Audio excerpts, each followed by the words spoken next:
Yeah, this was not the first time police had been called to this address last night. They had been there just a half hour earlier and left thinking everything had been resolved. When they returned, they arrived to find Hayden Blackman holding a knife.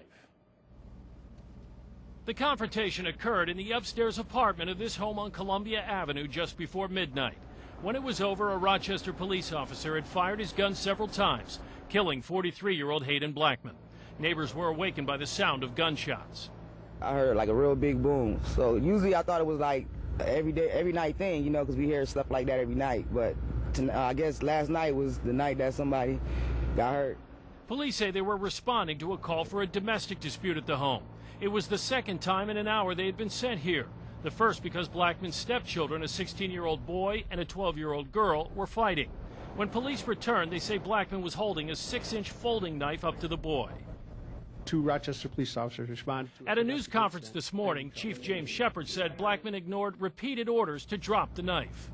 At the time that he was confronted, Mr. Blackman had the knife in his hand, raised at shoulder level, moving towards his stepson. And when the officer challenged him, he turned and faced him. The officer fired his weapon several times. The officer, now identified as 25-year-old Randy Book, has been on the police force for 4.5 years. He's now on administrative leave, but appeared to have the support of his chief. Our preliminary investigation indicates that the officer's actions were consistent with his training.